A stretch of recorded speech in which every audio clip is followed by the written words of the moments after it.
അപ്പൂപ്പന്റെ വീട്ടിൽ. കഴിഞ്ഞ വേനൽക്കാലത്ത് ഷൂറിക്കും ഞാനും അപ്പൂപ്പന്റെ വീട്ടിലാണ് താമസിച്ചത്. എന്റെ അനിയനാണ് ഷൂറിക്ക്. അവൻ സ്കൂളിൽ പോകാൻ തുടങ്ങിയിട്ടില്ല. ഞാനിപ്പോൾ 1-ാം ക്ലാസ്സിലാണ് പഠിക്കുന്നത്. എങ്കിലും അവൻ എന്നെ അനുസരിക്കാറില്ല. അതിന് എനിക്ക് എന്താ ചെയ്തം? അപ്പൂപ്പന്റെ വീട്ടിൽ ചെന്ന ദിവസം തന്നെ ഞങ്ങൾ മുറ്റം മുഴുവൻ തിരിഞ്ഞു. അവിടെ ഉണ്ടായിരുന്ന പുരകളിലും തട്ടിൻപുറങ്ങളിലും എല്ലാം കയറി നോക്കി. എനിക്ക് ചില്ലുകൊണ്ടുള്ള ഒരു ഭരണിയും കാലിയായ ഒരു ബൂട്ട് പോളിഷ് ഡപ്പിയും കിട്ടി. ഷൂറിക്ക് ഒരു പഴയ വാതിൽപ്പിടിയും ഒരു റബ്ബർ ചെരുപ്പും കിട്ടി. ഒരു ചൂണ്ടയ്ക്ക് വേണ്ടി ഞങ്ങൾ തട്ടിൻപുറത്ത് വെച്ച് വഴക്ക് കൂടിയില്ലെന്നേ ഉള്ളൂ. ഞാനാണ് ചൂണ്ട ആദ്യം കണ്ടത്. അത് എനിക്കാണ്, ഞാൻ വിളിച്ചു പറഞ്ഞു. അപ്പോൾ ഷൂറിക്കും അത് കണ്ടു. എനിക്കാണത് അവനും വിളിച്ചു പറഞ്ഞു. ഒറ്റ ചാട്ടത്തിൽ ഞാൻ ചൂണ്ട കൈക്കലാക്കി. ഷൂറിക്കും അതിന്റെ ഒരറ്റത്ത് ചാടി പിടിച്ചു. അവൻ വിട്ടുതരുന്ന ഭാവമില്ല. എനിക്ക് ദേഷ്യം വന്നു. ഞാൻ ഒരൊറ്റ വലി കൊടുത്തു. അവൻ തെറിച്ചു പോയി വീണില്ലെന്ന് മാത്രം. കുറച്ചു കഴിഞ്ഞ് അവൻ പറഞ്ഞു, ആർക്ക് വേണം നിന്റെ ചൂണ്ട? എനിക്ക് റബ്ബർ ചെരുപ്പുണ്ടല്ലോ. നീ ആ ചെരുപ്പ് മുത്തിക്കൊണ്ടിരുന്നോ? ചൂണ്ട പിടിച്ചു പറിക്കാൻ വരണ്ട, ഞാൻ പറഞ്ഞു. ഒരു തൂമ്പയും എടുത്തുകൊണ്ട് ഞാൻ ചൂണ്ടയിൽ കോർക്കാനുള്ള ഇര മാന്താൻ പോയി. ഷൂറിക്ക് അമ്മൂമ്മയുടെ അടുത്ത് ചെന്ന് അവനോട് തീപ്പെട്ടി ചോദിച്ചു. എന്തിനാ തീപ്പെട്ടി? അമ്മൂമ്മ തിരക്കി. മുറ്റത്ത് തീ കൂട്ടാനാ, ഷൂറിക്ക് പറഞ്ഞു. ഈ ചെരുപ്പ് അതിലിട്ട് ഉരുക്കിയാൽ റബ്ബർ കിട്ടും. ചെയ്യാൻ കണ്ടൊരു പണി, അമ്മൂമ്മ പറഞ്ഞു. നോക്കിയിരുന്നില്ലെങ്കിൽ നീ കളിച്ച് വീട് തന്നെ ചുട്ടു ചാമ്പലാക്കുമല്ലോ. വേണ്ട മോനെ, നീ കൊണ്ടുള്ള കളി വേണ്ട. തീപ്പെട്ടി ചോദിക്കുകയേ വേണ്ട. അപ്പോൾ ഷൂറിക്ക് വേറൊരു പണി കണ്ടുപിടിച്ചു. ഒരു കയറെടുത്ത് അതിന്റെ ഒരറ്റത്ത് വാതിൽപ്പിടിയും മറ്റേ അറ്റത്ത് റബ്ബർ ചെരുപ്പും കെട്ടി. എന്നിട്ട് വാതിൽപ്പിടിയിൽ പിടിച്ച് ആ ചെരുപ്പും വലിച്ചുകൊണ്ട് നടക്കാൻ തുടങ്ങി. അവൻ എങ്ങോട്ട് പോയാലും ചെരുപ്പും കാണും പിറകെ.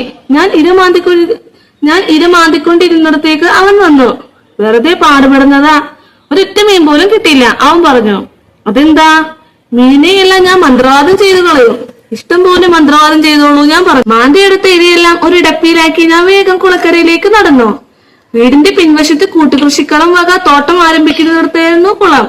ഇര കോർത്തു ഞാൻ ചൂണ്ടയിട്ടു. മീൻ കൊത്തുന്നുണ്ടോ എന്ന് നോക്കിക്കൊണ്ട് ഞാൻ കുളക്കരയിലിരുന്നു. അപ്പോൾ ഷൂറിക്ക് പിന്നിൽ കൂടി പാഞ്ഞു വന്ന് തൊള്ളയിടാൻ തുടങ്ങി. പറന്നു പോ മീനുകളെല്ലാം പറന്നു പോ. ഞാൻ ഒന്നും പറയണ്ടെന്ന് വെച്ചു. അവനോട് എന്തെങ്കിലും മിണ്ടിപ്പോയാൽ സംഗതി കൂടുതൽ വഷളാകുകയേ ഉള്ളൂവെന്ന് എനിക്കറിയാം. ഒടുവിൽ മന്ത്രവാദം നിർത്തിയിട്ട് അവൻ റബ്ബർ ചെരുപ്പും എടുത്ത് കുളത്തിലേക്ക് എറിഞ്ഞു. എന്നിട്ട് അവൻ അത് വെള്ളത്തിലൂടെ ഇട്ട് വലിക്കാൻ തുടങ്ങി.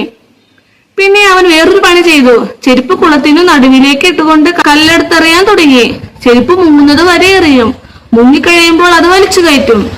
കുറെ നേരം ഞാൻ ക്ഷമിച്ചു മിണ്ടാതിരുന്നു. ഒടുവിൽ എന്റെ ക്ഷമ നശിച്ചു. പോയി വിടുന്ന്, ഞാൻ അലറി. നീ മീനെയെല്ലാം വിരട്ടിക്കളഞ്ഞു. ഞാൻ പോയാലും നിനക്ക് മീൻ കിട്ടില്ല. മന്ത്രവാദം കൊണ്ട് മീനെല്ലാം പറന്നുപോയി. വീണ്ടും അവൻ ചെരുപ്പ് കുളത്തിന്റെ നടുവിലേക്ക് എറിഞ്ഞു.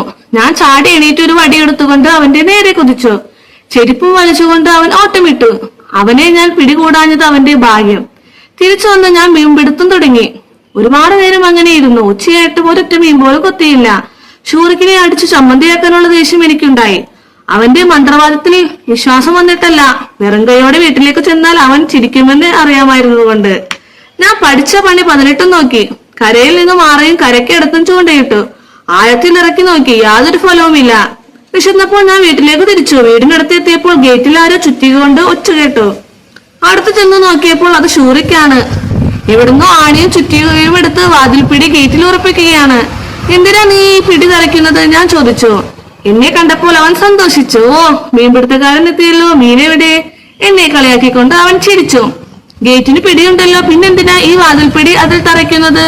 ഞാൻ ഷൂറിക്കിനോട് വീണ്ടും ചോദിച്ചു. 2 പിടി ഇരിക്കട്ടെ, ഒന്നു പറഞ്ഞു പോയെങ്കിലോ? അവൻ പറഞ്ഞു. പിടി തറച്ചു കഴിഞ്ഞപ്പോൾ അവന്റെ കയ്യിൽ ഒരു ആണി ബാക്കിയുണ്ടായിരുന്നു. അത് എന്തു ചെയ്യണമെന്ന് അവൻ വളരെ നേരം ആലോചിച്ചു. ഗേറ്റിൽ വെറുതെ അങ്ങ് അടിച്ചു കയറ്റിയാലോ എന്ന് അവൻ ആദ്യം വിചാരിച്ചു. പിന്നെ അവന് കൂടുതൽ നല്ല ഒരു ആശയം തോന്നി. റബ്ബർ ചെരുപ്പിന്റെ അടിഭാഗം ഗേറ്റിനോട് ചേർത്ത് വെച്ച് അവൻ ആണി അടിക്കാൻ തുടങ്ങി. ഇതെന്തിനാ? ഞാൻ ചോദിച്ചു. വെറുതെ ആണെങ്കിൽ മണ്ടത്തരം, ഞാൻ പറഞ്ഞു. നോക്കുമ്പോഴുണ്ട് അപ്പൂപ്പൻ ജോലി സ്ഥലത്ത് നിന്ന് വരുന്നു. ഷൂറിക്കിന് പേടിയായി. ചെരുപ്പ് ഗേറ്റിൽ നിന്ന് വലിച്ചു പറിക്കാൻ നോക്കിയിട്ട് പറ്റുന്നില്ല. അപ്പോൾ അവൻ ചെരുപ്പ് അപ്പൂപ്പൻ കാണാതിരിക്കാനായി അതിന്റെ മുൻപിൽ കയറി നിന്നു. പിള്ളേര് തരക്കേടില്ലല്ലോ. അടുത്ത് വന്നപ്പോൾ അപ്പൂപ്പൻ പറഞ്ഞു, വന്നയുടൻ തന്നെ പണി തുടങ്ങിയിരിക്കുന്നു. ഇതാരാ ഗേറ്റിന് രണ്ടാമതൊരു പിടികൂടി വയ്ക്കാൻ തീരുമാനിച്ചത്? ഷൂറിക്ക, ഞാൻ പറഞ്ഞു.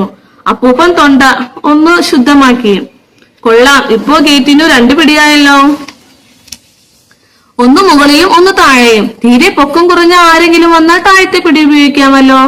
അപ്പോഴാണ് ചെരുപ്പ് തറച്ചിരിക്കുന്നത് അപ്പൂപ്പന്റെ കണ്ണിൽപ്പെട്ടത്. ഇതോ ഇത്തവണ ഷൂറിക്ക് അപ്പൂപ്പന്റെ ശകാരം കേട്ട് തന്നെയെന്ന് ഞാൻ തീരുമാനിച്ചു.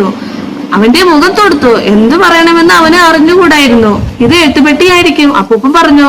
പോസ്റ്റ്മാൻ വരുമ്പോൾ വീട്ടിൽ ആളില്ലെങ്കിൽ എഴുത്ത് ഇതിലിട്ട് പോയിക്കോളും. വളരെ ബുദ്ധിപൂർവമായിരിക്കുന്നു. ഞാൻ താനെയാണ് ഇത് തറച്ചത്, ഷൂറിക്ക് പറഞ്ഞു. അതെയോ, സത്യം, മിടുക്കൻ. കൈ രണ്ടും ഉയർത്തിക്കൊണ്ട് അപ്പൂപ്പൻ പറഞ്ഞു. ഊണ് കഴിച്ചുകൊണ്ടിരിക്കുന്നപ്പോൾ അപ്പൂപ്പൻ ആ ചെരുപ്പിന്റെ കാര്യം അമ്മൂമ്മയോട് പറഞ്ഞു. അവന്റെ ബുദ്ധി നോക്കണം, ചെരുപ്പ് ഗേറ്റിൽ തറച്ചിരിക്കുന്നു. ഒരു എഴുത്തുപെട്ടി വേണമെന്ന് എത്ര നാളായി ഞാൻ പറയാൻ തുടങ്ങിയിട്ട്. ഒരു ചെരുപ്പായാലും മതിയെന്ന് എന്റെ ബുദ്ധിക്ക് തോന്നിയില്ലല്ലോ. ഇത്ര പറയാൻ എന്തിരിക്കുന്നു, എഴുത്തുപെട്ടി വാങ്ങിക്കാം അവന്. അതുവരെ ചെരുപ്പ് തന്നെ ഇരിക്കട്ടെ, അമ്മൂമ്മ പറഞ്ഞു. ഊണ് കഴിഞ്ഞ് ഷൂറിക്ക് തോട്ടത്തിലേക്ക് ഓടി. അപ്പൂപ്പൻ പറഞ്ഞു, ഷൂറിക്ക് ഇന്ന് നന്നായി പണിതു. കൊല്യ നീയും എന്തെങ്കിലും ചെയ്തു കാണുമല്ലോ, പറ. അപ്പൂപ്പൻ ഒന്ന് സന്തോഷിക്കട്ടെ. ഞാൻ മീൻ പിടിക്കുകയായിരുന്നു, ഒറ്റ മീൻ പോലും കിട്ടിയില്ല. എവിടെയാ നീ മീൻ പിടിക്കാൻ പോയത്? കുളത്തിൽ. കുളത്തിലോ? അവിടെ ഒരു മീനുമില്ല. അതൊരു പുതിയ കുളമാണ്, അതിൽ തവള പോലും ഉണ്ടായില്ല. നീ ആറ്റിൽ പോയി നോക്ക്, അവിടെ ആ തടിപ്പാലത്തിനടുത്ത് ഒഴുക്കുള്ള സ്ഥലത്ത് മീൻ കിട്ടും. അപ്പൂപ്പൻ ജോലി സ്ഥലത്തേക്ക് പോയി. ഞാൻ ചൂണ്ടയെടുത്ത് ഷൂറിക്കിനെ വിളിച്ചു. നമുക്ക് ആറ്റിൽ മീൻ പിടിക്കാൻ പോകാം. പേടിച്ചിട്ട് സേവ പിടിക്കാൻ വന്നിരിക്കുക അല്ലേ? നിന്റെ സേവ പിടിച്ചിട്ട് എനിക്കെന്ത് കാര്യം? ഞാൻ മന്ത്രവാദം ചെയ്യാതിരിക്കാൻ വേണ്ടി. മന്ത്രവാദം ചെയ്യരുതെന്ന് ആര് പറഞ്ഞു? ഇഷ്ടം പോലെ ചെയ്തോളൂ. ഇര ഇട്ട് വച്ചിരിക്കുന്ന ഡപ്പിയും മീനെ ഇണം ചില്ലുകൊണ്ടുള്ള ഭരണിയും എടുത്തുകൊണ്ട് ഞാൻ നടന്നു. ഷൂറിക്ക് പതുക്കെ പിന്നാലെ വന്നു. ഞങ്ങൾ ആറ്റിൽ തീരത്തെത്തി. പാലത്തിനടുത്ത് ഒഴുക്ക് കൂടുതലുള്ള 2 സ്ഥലത്ത് പോയിരുന്നു ഞാൻ ചൂണ്ടയിട്ടു. ഷൂറിക്ക് എന്റെ അടുത്ത് നിന്ന് മാറാതെ പിറുപിറുത്തു പറഞ്ഞുകൊണ്ടിരുന്നു. പറന്നു പോ മീനുകളെല്ലാം പറന്നു പോ. കുറച്ചു നേരം മിണ്ടാതിരുന്നിട്ട് വീണ്ടും പറയും, പറന്നു പോ. പെട്ടെന്ന് ഒരു മീൻ കൊത്തി. ഞാൻ ചൂണ്ട വലിച്ചെടുത്തു. മീൻ വായുവിൽ വെട്ടിത്തിളങ്ങി. ചൂണ്ടയുടെ കൊളുത്തു പറിച്ചുകൊണ്ട് അത് കരയിലേക്ക് വീണു. വെള്ളത്തിനടുത്ത് തൊട്ടടുത്ത് കിടന്ന് അത് പിടിക്കാൻ തുടങ്ങി. പിടി അതിനെ എന്ന് വിളിച്ചു പറഞ്ഞുകൊണ്ട് ഷൂറിക്ക് ഓടിച്ചെന്നു. മീൻ കരയ്ക്ക് കിടന്ന് ചാടുകയാണ്. ഷൂറിക്ക് അതിന്റെ മേൽ കമഴ്ന്നു വീണ് അതിനെ പിടിക്കാൻ നോക്കി. മീൻ വെള്ളത്തിൽ ചാടി രക്ഷപ്പെടുന്നതിന് മുമ്പ് ഒരു തരത്തിൽ അവൻ അതിനെ പിടികൂടി. ഞാൻ ഭരണിയിൽ വെള്ളം നിറച്ചു. ഷൂറിക്ക് മീനിനെ അതിലേക്ക് ഇട്ടു. ഇതൊരു മുള്ളനാണ്. അതെ, മുള്ളൻ തന്നെ. കണ്ടില്ലേ ഇതിന്റെ വരകൾ? ഇതെന്റേതാ. ശരി, ഇത് നിനക്കിരിക്കട്ടെ. നമുക്ക് ഇനിയും ഒരുപാട് പിടിക്കാം. അന്ന് ഞങ്ങൾ വളരെ നേരം മീൻ പിടിച്ചു. 6 മുള്ളനും 4 പരലും ഒരു ചെറിയ ആരോനും ഞങ്ങൾക്ക് കിട്ടി. ഞങ്ങൾ വീട്ടിലേക്ക് മടങ്ങി. ഷൂറിക്കാണ് മീനിനെ ഇട്ടിരിക്കുന്ന ഭരണി എടുത്തത്. എനിക്ക് ഒന്ന് പിടിക്കാൻ പോലും അവൻ ഒന്നും തന്നില്ല. വലിയ സന്തോഷമായിരുന്നു. ഗേറ്റിൽ തറച്ചിരുന്ന ചെരുപ്പ് അവിടെ കാണാഞ്ഞതിൽ അവന് ഒട്ടും വിഷമം തോന്നിയില്ല. ചെരുപ്പിന് പകരം ഒരു പുതിയ എഴുത്തുപെട്ടി അവിടെ തൂക്കിയിരുന്നു. ആയിക്കോട്ടെ, ഷൂറിക്ക് പറഞ്ഞു. ചെരുപ്പിനേക്കാൾ ഭേദം പെട്ടി തന്നെയാണ്. മീൻ അമ്മൂമ്മയെ കാണിക്കാൻ വേണ്ടി അവൻ വീട്ടിലേക്ക് ഓടി. മീൻ കണ്ടപ്പോൾ അമ്മൂമ്മ വളരെ സന്തോഷിച്ചു. പിന്നീട് ഞാൻ ഷൂറിക്കിനോട് പറഞ്ഞു, കണ്ടില്ലേ, നീ മന്ത്രവാദം ചെയ്തിട്ട് നിന്റെ മന്ത്രവാദത്തിന് ഒരർത്ഥവുമില്ല. എനിക്ക് മന്ത്രവാദത്തിൽ വിശ്വാസമില്ല. എനിക്ക് വിശ്വാസമുണ്ടെന്നാണോ നീ വിചാരിച്ചത്? കണ്ട കാട്ടുജാതിക്കാരും വയസ്സ് ചെന്ന തള്ളമാരും ഒക്കെയാണ് അതിൽ വിശ്വസിക്കുന്നത്. അമ്മൂമ്മ ഇത് കേട്ട് ചിരിച്ചു. വയസ്സ് ചെന്നെങ്കിലും അമ്മൂമ്മയ്ക്ക് മന്ത്രവാദത്തിൽ വിശ്വാസമില്ലായിരുന്നു.